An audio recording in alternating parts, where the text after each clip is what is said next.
नमस्कार दोस्तों, स्वागत है आप सभी का हमारे यूट्यूब चैनल तपस्वी हिंदी धाम में। तो दोस्तों आज हम बात करेंगे हिंदी साहित्य की एक बेहद संवेदनशील और दिल को छू लेने वाली कहानी, मुंशी प्रेमचंद जी द्वारा लिखित बूढ़ी कागी की कहानी। ये कहानी एक ऐसे वृद्ध महिला की कहानी है जिसमें उसके परिवार द्वारा तिरस्कृत किया जाता है। तो आइए शुरू करते हैं। जो बूढ़ी काकी हैं, उनके पतिदेव को स्वर्ग सिधारे वर्षों हो चुके हैं। उनके बेटे जो सयाने होकर भी चल बसे। अब बचा है एक उनका भतीजा जिसका नाम है बुधिराम, और उसकी पत्नी है रूपा। जब उन्होंने देखा कि अब ना तो हमारा पति है और ना ही हमारे पास बाल बच्चे हैं, तो उन्होंने अपनी सारी संपत्ति अपने उस भतीजे के नाम पर कर दी। जब संपत्ति बूढ़ी काकी अपने भतीजे बुधिराम को दे रही थी, तो उसमें उन्होंने खूब लंबे चौड़े वादे किए थे, परंतु जो उनका वादा था केवल कुली डिपो के दलालों की तरह दिखाए हुए सब्जी बाग की तरह थे।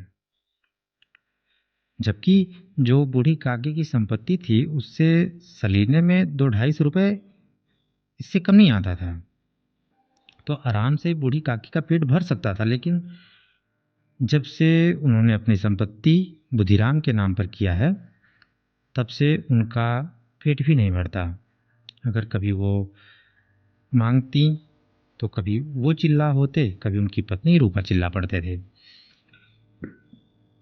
बूढ़ी काकी को अपना दुख बताने के लिए भी रोने के सिवा कोई रास्ता नहीं था। इस तरह से उनका कुछ दिन गुजरता था। एक दिन बुधिराम के बेटे सुखराम का तिलक है, और उस तिलक में बहुत सारे मेहमान आए हुए हैं। शहनाइयाँ बज रही हैं। चारपाई पर मेहमान जो लेटे पड़े हैं वो नाइयों से मुक्की लगवा रहे हैं। बच्चे इधर उधर दौड़ रहे हैं। औरतें घर में गीत गा रही हैं। भट्टियों पर कड़ाह चढ़ रहे हैं। पूड़ियाँ कचौड़ियाँ निकल रही हैं, सब्जी बन रहे हैं, पकवान बन रहे हैं, ढेर सारी चीज़ें हैं। अब जो पकवानों की महक होती है वो एक कोने में बैठी हुई बूढ़ी काकी के नाक तक पहुंचती है। बूढ़ी काकी को तिरस्कार के कारण घर से बाहर नहीं आने दिया गया, और वो घर के एक कोने में बैठी हुई है। ना उन्हें कोई कुछ पूछ रहा है, ना कुछ कोई बता रहा है, ना कोई उनसे मिलने जा रहा है। लेकिन जो बूढ़ी काकी है उनको सब्जियों की महक, पूड़ियों की सुगंध बेचैन किए जा रही है।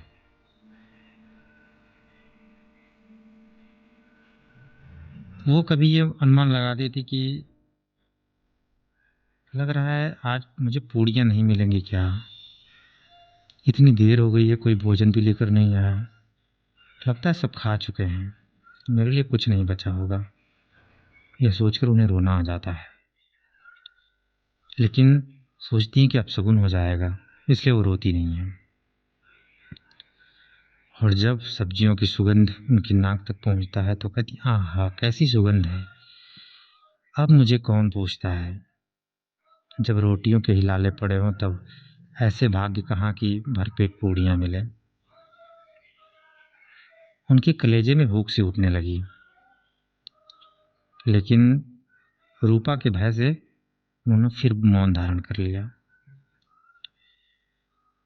मसालों की सुगंध रह रहकर मन को आपे से बाहर कर दी थी। मुंह में पानी भर आता था, पूड़ियों का स्वाद याद आने लगता था। सोचती किसे पुकारूं, आज तो लाडली बेटी भी नहीं आई। लाडली बुधिराम की छोटी बिटिया थी, जिससे काकी का विशेष प्रेम था। अगर कभी उसके दो भाई उसे परेशान करते तो वो अपने लाई, गट्टा, गुड़ को लेकर के बूढ़ी दादी के पास बैठकर खाती थी और बूढ़ी दादी ही उसका रक्षा कवच थी। अब आगे बढ़ते हैं कि बूढ़ी कागे की कल्पना में बूढ़ियों की तस्वीरें नाचने लगी हैं। खूब लाल लाल फूली फूली नरम नरम होंगी। रूपा ने खूब अच्छे से मोयन दिया होगा। कचौड़ियों में अजवाइन और इलायची की महक आ रही होगी। एक बूढ़ी मिलती तो जरा हाथ में लेकर देखती। फिर सोचती हैं कि क्यों न चलकर कड़ा के सामने ही बैठूं, जहां पूड़ियां छन रही हैं। पूड़ियां छन छन कर तैरती होंगी, गरम गरम निकाल में थाल में रखी जाती होंगी। फूल हम घर में भी सूंघ सकते हैं, परंतु वाटिका में कुछ और ही बात होती है। इस प्रकार निर्णय करके बूढ़ी काकी मुकड़ों बैठकर हाथों के बल सरकती हुई बड़े मुश्किल से चौखट से उतर गई और धीरे धीरे रेंगते हुए कड़ा के पास आ बैठी। यहाँ आने पर उतना ही धैर्य हुआ जितना भूखे कुत्ते को खाने वाले के सम्मुख बैठने में होता है। रूपा इस समय काम कजिया में एकदम व्यस्त है। कभी इस कोठे में जाती, कभी उस कोठे में, कभी कड़ा के पास आती, कभी भंडार में जाती। किसी ने बाहर से आकर कहा, महाराज ठंडाई मांग रहे हैं। उन्हें ठंडाई देने लगी। इतने में फिर किसी ने कहा, भाट आया है, उसे कुछ दे दो। भाट के लिए सीधा निकाल रही थी कि एक तीसरे आदमी ने आकर पूछा, अभी भोजन तैयार होने में कितना विलंब है? जरा ढोल मजीरा उतार दो। बेचारी अकेली स्त्री दौड़ते दौड़ते थक गई थी।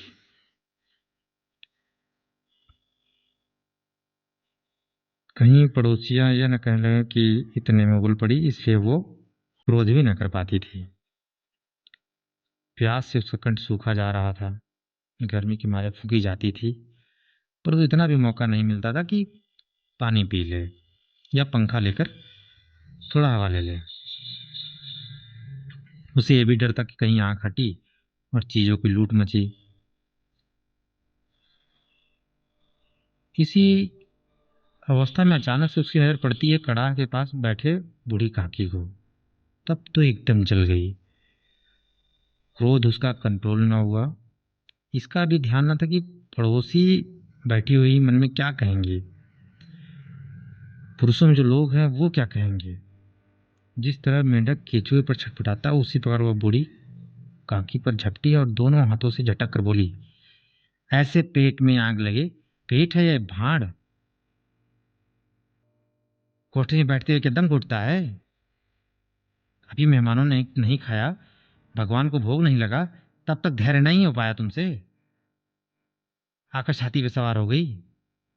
जल जाए ऐसी जीव।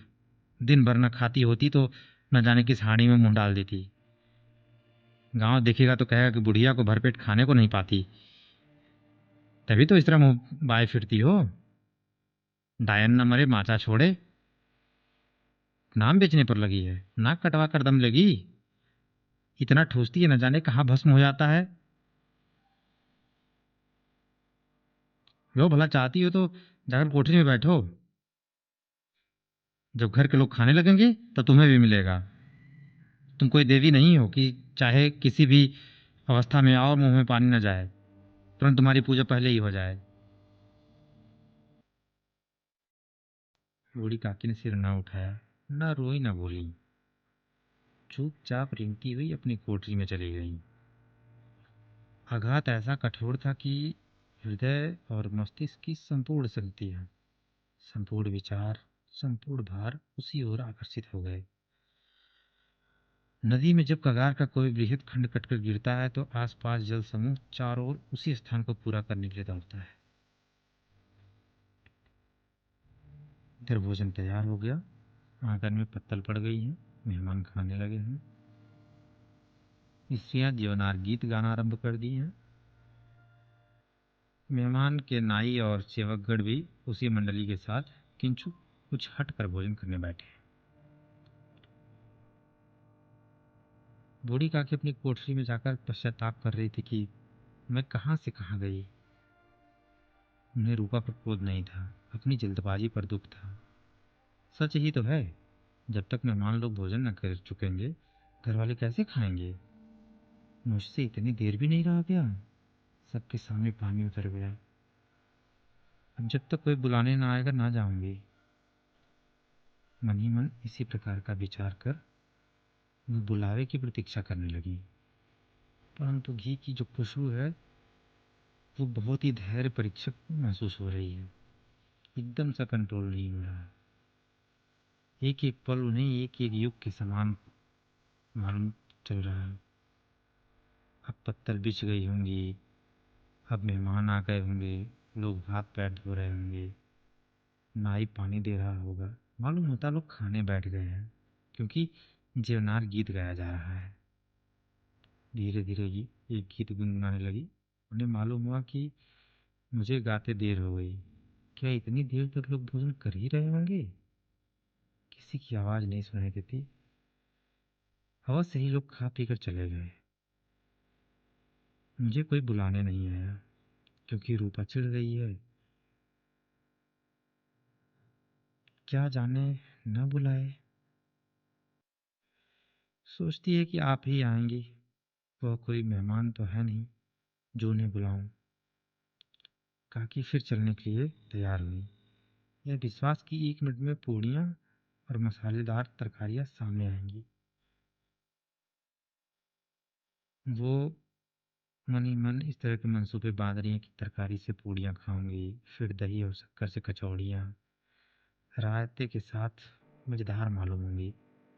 चाहे कोई बुरा माने चाहे भला, मैं तो मांग मांग कर पूड़ियाँ खाऊंगी। यही ना लोग कहेंगे कि इन्हें विचार नहीं। कहा करें, इतने दिन बाद पूड़ियाँ मिल रही हैं तो मुंह जूठा करके थोड़ी ही उठ जाऊंगी। फिर वो सरकती हुई आंगन में आई। किंतु हाय दुर्भाग्य, अभिलाषा ने अपने पुराने स्वभाव के अनुसार ही उन्हें झूठी कल्पना की थी। मेहमान मंडली अभी बैठी हुई थी।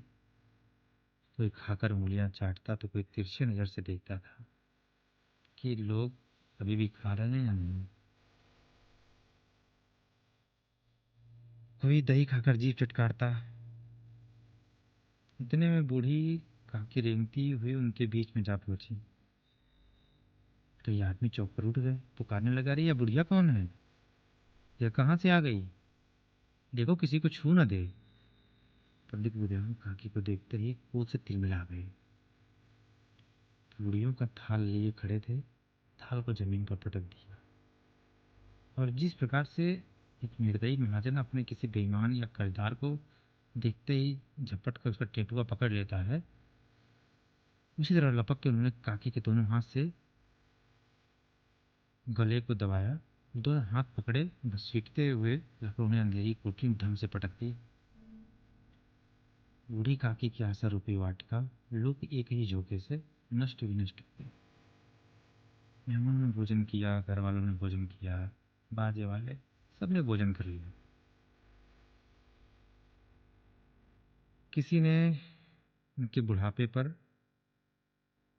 दीनता नहीं दिखाई, न कोई पूछने दिया। लाडली उन सब चीजों को देख करके चिढ़ रही थी, क्योंकि लाडली को काकी से अत्यंत प्रेम था। बेचारी भोली लड़की, बाल विनोद और चंचलता की उसमें जरा भी गंध न थी। दोनों बार जब उसके माता पिता ने काकी को निर्दयता से घटी घसीटा तो लाडली का हृदय ऐंठ कर रह गया। वो मन ही में झुंझला रही थी कि लोग काकी को क्यों बहुत सी पूड़ियाँ नहीं दे देते। क्या मेहमान सबकी सब खा जाएंगे, और यदि काकी ने मेहमानों से पहले खा लिया तो क्या बिगड़ जाएगा। वह काकी के पास जाकर उन्हें धैर्य देना चाहती थी, परंतु माता के भय से न जाती थी। उसने अपने हिस्से की पूड़ियाँ बिल्कुल न खाई, अपनी गुड़ियों की बिटारी में बंद कर रखी थी। वह उन पूड़ियों को काकी के पास ले जाना चाहती थी। उसका हृदय अधीर हो रहा था। बूढ़ी काकी मेरी बात सुनते ही उठ बैठेंगी। पूड़ियाँ देखकर कैसी प्रसन्न होंगी, मुझे खूब प्यार करेंगी।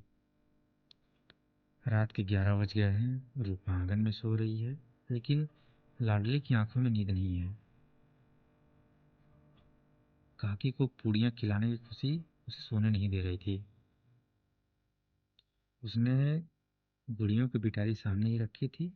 जब विश्वास हो गया कि अब उसकी माँ सो गई है, तो उसने चुपके से अपनी टोकरी को संभाला और अंधेरे में काकी के पास जाने लगी। चारों तरफ अंधेरा था, केवल चूल्हे में आग चमक रही थी। चूल्हे के पास एक कुत्ता लेटा हुआ था। लाडली की दृष्टि से द्वार के सामने नीम की ओर आ गई थी। उसे मालूम हुआ हनुमान जी बैठे हैं। उनकी पूंछ, उसकी गदा सब स्पष्ट दिखाई दे रही है। मारे भय को उसने आंखें बंद कर ली और उसने पिटारी उठाई और बूढ़ी काकी की ओर चल दी। बूढ़ी काकी को केवल इतना स्मरण था कि किसी ने मेरे हाथ घसीटे, जैसे कोई पहाड़ पर उठाए लिए जाता है। उनके पैर बार बार पत्थरों से टकराए। तब किसी ने उन्हें पहाड़ पर दे पटका। वो मूर्छित हो गई। जब वे सचेत हुई तो किसी की जरा आहट भी न थी। समझी कि लोग खा पी कर सो गए और उनके साथ मेरी तकदीर भी सो गई। रात कैसे कटेगी? हे राम, क्या खाऊं? पेट में अग्नि धधक रही है। हाय, किसी ने मेरी सुध तक नहीं ली। क्या मेरा ही पेट काटने से धन जुड़ जाएगा? इन लोगों को इतनी भी दया नहीं आती कि जाने बुढ़िया कब मर जाए। उसका जी क्यों दुखाएं? मैं पेट की रोटियां ही तो खाती हूँ ना, कि और कुछ मांगती हूँ। मैं अंधी अपाहिज ठठरी,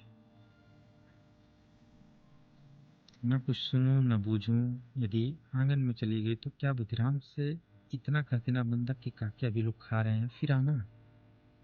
मुझे घसीटा, पटका। उन्हीं पूड़ियों के लिए रूपा ने मुझे सबके सामने गालियां दी। उन्हीं पूड़ियों के लिए इतनी दुर्गति करने पर भी उनका पत्थर का कलेजा न बसीजा। यह विचार कर काकी निराश में संतोष साथ लेट गई। ग्लानि से गला भरा था, परंतु मेहमानों के भय से रोती नहीं थी। सहसा उनके कानों में आवाज आई, काकी उठो, मैं पूड़ियाँ लाई हूँ। काकी ने लाडली की बोली पहचानी, चटपट उठ बैठी। दोनों हाथों से लाडली को टटोला और उसे गोद में बैठा लिया। लाडली ने पूड़ियाँ निकाल दी और काकी ने पूछा, क्या तुम्हारी अम्मा ने दी हैं? लाडली ने कहा, नहीं, यह मेरे हिस्से की है। काकी पूड़ियों पर टूट पड़ी। 5 मिनट में पिटारी खाली हो गई। लाडली ने पूछा, काकी पेट भर गया? जैसे थोड़ी सी वर्षा ठंडक के स्थान और भी गर्मी पैदा कर देती है, उसी तरह थोड़ी सी पूड़ियों ने काकी की भूख को और उत्तेजित कर दिया था। बोली, नहीं बेटी, जाकर अम्मा से और मांग लाओ। लाडली ने कहा कि अम्मा सो रही हैं, जगाऊंगी तो मारेंगी। काकी ने पिटारी को फिर टटोला। उसमें कुछ खुरचन थे, उन्हें निकाल कर वे खा गई। बार बार होठ चाटती, चटकारे भरती थी। हृदय महसूस रहा था कि और पूड़ियाँ कैसे पाऊं। संतोष का बांध टूट गया। कुछ देर तक उनकी इच्छा नहीं रुकी। अचानक से लाडली से बोली कि मेरा हाथ पकड़ वहां ले चल जहां मेहमानों ने बैठकर भोजन किया है। लाडली ने इसका अर्थ नहीं समझा। उसने काकी का हाथ पकड़ा और ले जाकर जूठी पत्तलों के पास बैठा दिया। दीन क्षुधातुर हत ज्ञान बुढ़िया पत्तलों से पूड़ियों के टुकड़े चुन चुनकर भक्षण करने लगी। ओह, दही कितना स्वादिष्ट था, कचौड़ियाँ कितनी सलोनी खस्ता, कितनी सुकोमल। काकी बुद्धिहीन होते हुए भी इतना जानती थी कि वह जो कर रही है मुझे नहीं करना चाहिए। मैं दूसरों की जूठन पत्तल चाट रही हूँ। परंतु बुढ़ापा के तृष्णा रोग का अंतिम समय है। जब संपूर्ण इच्छाएं एक ही केंद्र पर आ जाती हैं तो खुद पर कंट्रोल नहीं होता। ठीक उसी समय रूपा की आंखें खुली। से मालूम हुआ कि लाडली मेरे पास नहीं है। वह चौंकी, चारपाई की तरफ ताकने लगी कि कहीं नीचे तो नहीं गिर पड़ी। उसे वहां ना पाकर बहू बैठी तो क्या देखती कि लाडली जूठी पत्तलों के पास बैठी हुई है और बूढ़ी काकी पत्तलों से पूड़ियों के टुकड़े उठा उठा कर खा रही है। रूपा का हृदय शून्य हो गया। किसी गाय की गर्दन पर छुरी चलते देख जो अवस्था होती है, उस समय वैसी ही हालत एक ब्राह्मणी दूसरों की जूठी पत्थर टटोलते उसमें से अधिक शोकमय दृश्य असंभव था। पूड़ियों के कुछ ग्रासों के लिए उसकी चचेरी सास ऐसा पतित और निकृष्ट काम कर रही है, जिसे देखकर देखने वालों के हृदय कांप उठते हैं। ऐसा प्रतीत होता है मानो जमीन रुक गई, आसमान चक्कर खा रहा है, संसार पर कोई नई विपत्ति आने वाली है। लेकिन इस बार रूपा को क्रोध नहीं आया। शोक के सम्मुख क्रोध कहा है। करुणा और भय से उसकी आंखें भर आई। इस अधर्म के पाप का भागी कौन? उसने सच्चे हृदय से गगन मंडल की ओर हाथ उठाया और कहा, परमात्मा मेरे बच्चों पर दया करो, बस अधर्म का दंड मुझे मत दो, नहीं तो मेरा सत्यानाश हो जाएगा। रूपा उठी, उसने काकी को संभाला और दिया जलाया, अपने भंडार का द्वार खोला और एक थाली में संपूर्ण सामग्रियों को सजाकर लिए हुए बूढ़ी काकी की ओर आई। आधी रात जा चुकी थी। आकाश पर तारों के ताल सजे हुए थे और उन पर बैठे हुए देवगण स्वर्गीय पदार्थ सजा रहे थे, परंतु उनमें किसी को वह परमानंद प्राप्त न हो सकता था जो बूढ़ी काकी को अपने सम्मुख थाल देखकर प्राप्त हुआ। रूपा ने करुणावरुद्ध स्वर में कहा, काकी उठो, भोजन कर लो, मुझसे बड़ी भूल हुई है, उसका बुरा ना मानना। परमात्मा से प्रार्थना कर दो कि वह मेरा अपराध क्षमा कर दें। भोले भाले बच्चों की भांति जो मिठाइयाँ पाकर मार और तिरस्कार सब भूल जाता है, बूढ़ी काकी वैसे ही सब भुलाकर बैठी हुई खाना खा रही थी। उनकी एक एक रोए से सच्ची सदिच्छाएं और आशीर्वाद निकल रहा था। रूपा स्वर्गीय दृश्य का आनंद लेने में निमग्न थी। कहानी यही समाप्त हो जाता है और पर्दा गिर जाता है। हमारे सबसे निवेदन है भैया, हमारे चैनल को सबसे सब्सक्राइब कर दो।